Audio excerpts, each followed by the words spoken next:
When I said Sir Keir is keen on St George, I actually really meant King George, because Sir Keir Starmer has announced Labour's plan to build a new generation of towns, saying the dream of home ownership remains out of reach for millions of Britons. Addressing the Labour Party conference earlier today, he outlined his plan for a decade of renewal, one aspect of which involves building 1.5 million homes in urban areas in an effort to combat Britain's housing crisis.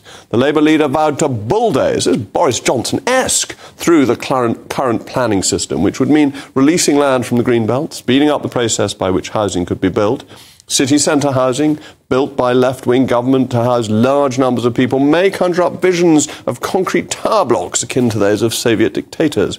But never fear, Sir Keir's utopia will be made up of elegant Georgian-style townhouses, which is really very exciting.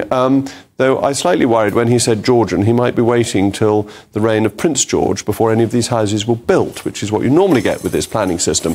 But joining me today to discuss this is the co-founder of New London Architecture, Peter Murray. Peter, thank you very much for joining me. Apart from anything else, what Sir Keir is saying seems amazingly conservative, that it's not something I disagree with or other Conservative politicians. Or Michael Gove, who has said that he thinks Panbury is the most beautiful housing estate in the country, and he would like everywhere to be like that. So very interesting that they are so similar. I mean, I would prefer it if he was promoting good modern architecture, I have to say. But it is interesting how similar the policies are, really, both in terms of ideas around gentle density, Robert Gendrick used to call it, and now Keir is talking about gentle urbanism.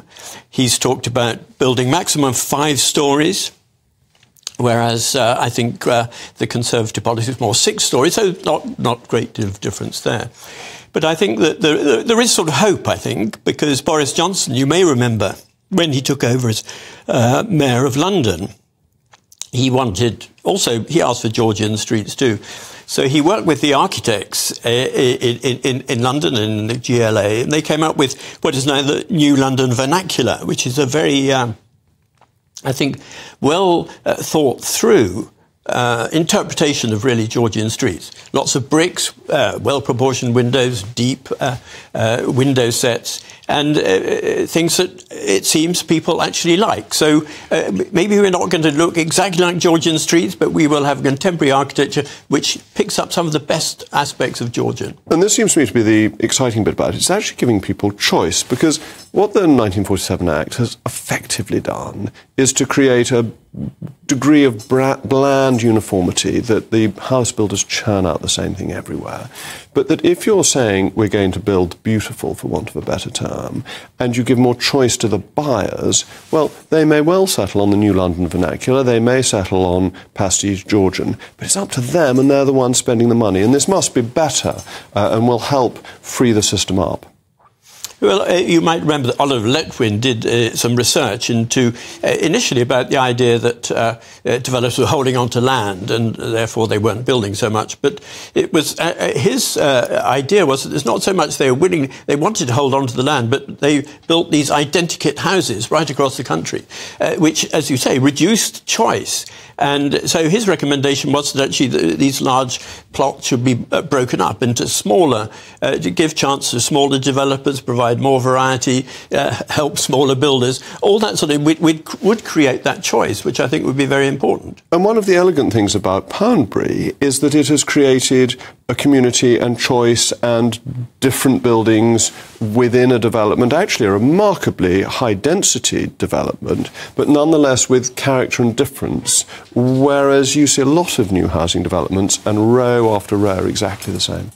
Yes, but it gives you choice in Panbury between medieval or Georgian or maybe a little bit of Victorian. So that's not to everybody's choice. I can imagine.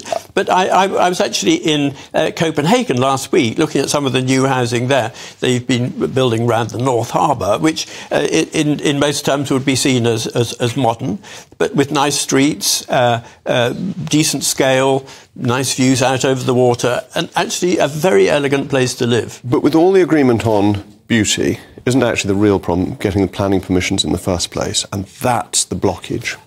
Well, there is a blockage on planning, and that is largely because planning departments in the country have been cut to the bone over the years, so there aren't the skills in the local authorities, and that needs to be changed, really, if we're going to get better throughput, better decision-making, the ability for officers really to spend a bit of time making sure the right things are being built.